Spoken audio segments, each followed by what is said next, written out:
بسم اللہ الرحمن الرحیم۔ السلام علیکم میرے پیارے بھائیوں اور بہنوں، میری طرف سے آپ سب کو ایڈوانس عید مبارک۔ میری اللہ تعالیٰ سے دعا ہے کہ ہر چیز پر قادر اللہ یہ عید تمام امت مسلمہ کے لیے خیر، راحت، سکون کا باعث بنا دے، آمین ثم آمین۔ نبی اکرم صلی اللہ علیہ وآلہ وسلم کی طرف سے قربانی۔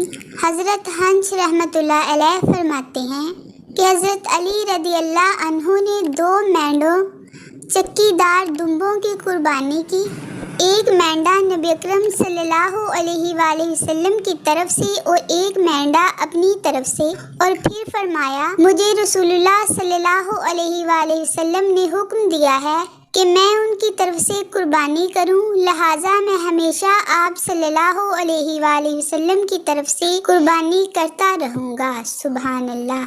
عید الاضحیٰ کے دن رسول مہربان صلی اللہ علیہ وآلہ وسلم کی امت پر مہربانی۔ حضرت جابر بن عبداللہ رضی اللہ عنہما فرماتے ہیں کہ میں نے رسول اکرم صلی اللہ علیہ وآلہ وسلم کے ساتھ عید الاضحیٰ کی نماز ادا کی۔ جب آپ صلی اللہ علیہ وآلہ وسلم خطبہ سے فارغ ہوئے تو ایک مینڈا لایا گیا۔ اس مینڈے کو رسول اللہ صلی اللہ علیہ وآلہ وسلم نے اپنے دست مبارک سے ذبح فرمایا اور یہ ارشاد فرمایا بسم اللہ واللہ اکبر، یہ قربانی میری جانب سے اور میری امت میں سے ان لوگوں کی جانب سے ہے جو قربانی کرنے کی استطاعت نہیں رکھتے۔ سبحان اللہ۔ یا اللہ ہمیں اپنے پیارے نبی صلی اللہ علیہ وآلہ وسلم سے سچی محبت کرنے کی توفیق عطا فرما، آمین ثم آمین۔ عید الاضحیٰ کی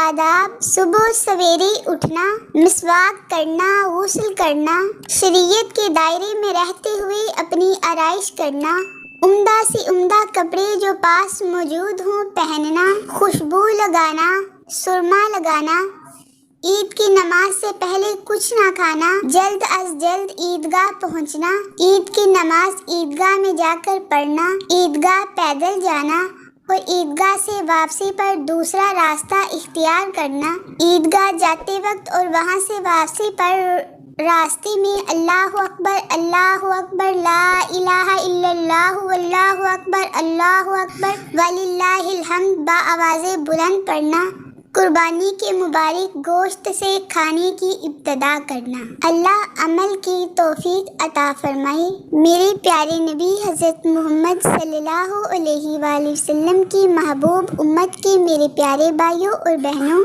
آپ سے میری گزارش ہے کہ میرے چینل کو سبسکرائب کر دیں، بیل نوٹیفیکیشن کو آن کر کے آل پر کلک کریں، ویڈیو کو لائک ضرور کریں اور شیئر بھی ضرور کریں۔ میری ویڈیو کو مکمل دیکھا کریں اور شیئر بھی کیا کریں تاکہ میرا واچ ٹائم مکمل ہو اور اللہ تعالیٰ مجھے جس مقصد کے لیے میں نے چینل بنایا ہے اس میں کامیاب کرے۔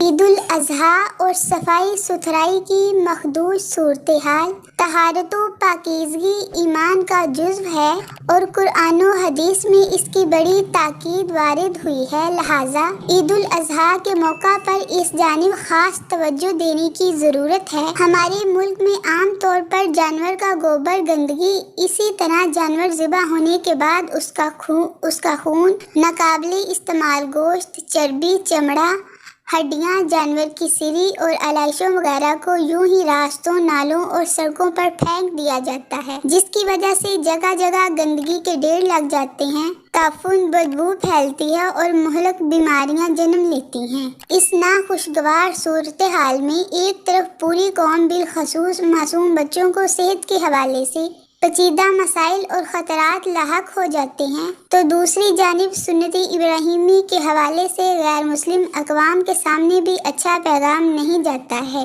جدید ذرائع ابلاغ اور ٹیکنالوجی کی بدولت صفائی ستھرائی کی ابتر صورتحال دنیا کے سامنے آ جاتی ہے اور مسلمانوں کا امیج شدید متاثر ہوتا ہے۔ دنیا بھر کے غیر مسلم مسلمانوں کو گندی قوم تصور کرنے لگتے ہیں، جبکہ در حقیقت اسلام تو صفائی ستھرائی اور نفاست کا دین ہے۔ لہٰذا عید الاضحیٰ کے موقع پر صفائی ستھرائی کا خوب اہتمام کریں، جانور کا گوبر اور گندگی گلیوں میں ڈالنے اور سڑکوں اور راستوں کو بند کرنے سے احتراز کریں، جانور ایسی جگہ ذبح کریں جہاں خون ٹھہرنے کے بجائے بہہ کر کسی گڑھے وغیرہ میں چلا جائے، آلائشیں گلی اور محلوں میں پھینکنے کی بجائے متعین جگہوں پر خود جا کر ڈالیں، نیز سڑکوں اور راستوں پر سفید چونے کا چھڑکاؤ کریں تاکہ ہمارا معاشرہ اسلامی، فلاحی اور پاک صاف معاشرہ نظر آئے اور کسی کو بھی ہماری طرف انگلی اٹھانے کا موقع نہ ملے۔ اور کمنٹ باکس میں آپ سے گزارش ہے کہ اپنی رائے کا اظہار ضرور کیجیے گا۔ اللہ تعالیٰ آپ سب کو اپنی رحمتوں کے سائے میں رکھے، اپنی حفظ و امان میں رکھے،